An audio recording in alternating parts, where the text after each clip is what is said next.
Директорката на Групер Нина Ангеловска предложена за нов министер за финансии. Ваквата најава на премиерот по седницата на Централниот одбор на СДСМ за некои е изненадување, за други сосем очекувано. Таа е дел од новиот бран на предприемачи кои ја согледаа важноста на новите технологии и дигиталната трговија. СДСМ ја промовираше како непартиски кадар. Веднаш по најавата на премиерот се огласи и Нина Ангеловска. Ова е време на технологии и вештини, развој на модерното предприемништво и нови бизнис модели, дигитални комуникации и производство. Таму го гледам развојот на земјата. Конечно, ќе вложам максимум во унапредувањето на фискалната транспарентност и домакинско раководење со парите на граѓаните. Пишува Ангеловска на Фејсбук. Изборот на новиот министер за финансии е катастрофален. Човек без доволно искуство за да застане на ваква одговорна функција, вели за Алфа професорот Трајко Славески, кој во министерската фотелја беше од 2006 до 2009 година. Според него премиерот направил уште една крупна грешка со овој предлог, зашто токму Ангеловска не била ни малку стручна кога станува збор за чувар на државната каса.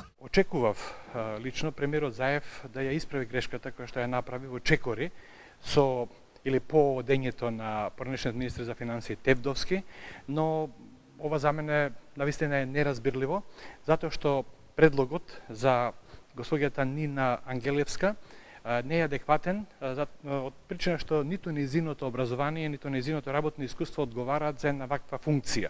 Именно функцијата министер за финансии во сите влади во светот доаѓа веднаш по важност по она на премиерот.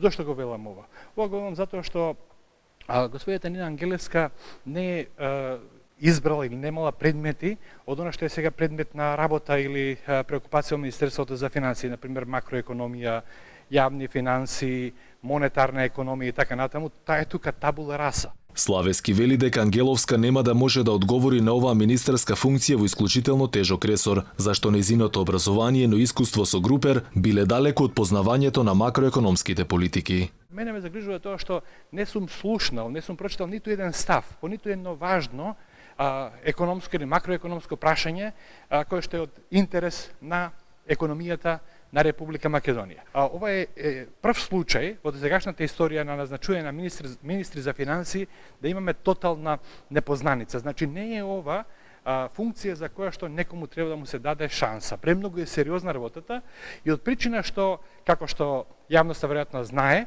светот стравува од нова рецесија која што може да се случи релативно скоро и ќе погоди меѓу другото и Република Македонија.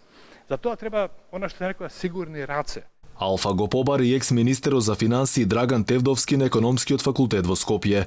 Тој беше во својот кабинет, но ни рече дека не сака ништо да каже околу изборот на идниот министер за финансии, зашто како што рече сака да биде надвор од политиката. Инаку Нина Ангеловска на местото министер за финансии доаѓа од како Драган Тевдовски беше потфатен од метлата на Зоран Заев, а антикорупцијската комисија донесе одлука дека премиерот не може во исто време да раководи со владата и да биде министер за финансии. Инаку Ангеловска е еден од основачите на Групер, првиот македонски онлайн сервис за шопинг преку групни попусти. Нејзината приказна започнува во 2010 година, кога имала 21 година и тогаш победила на државниот надпревар за иновации, кој донел пари да започне сопствен бизнис.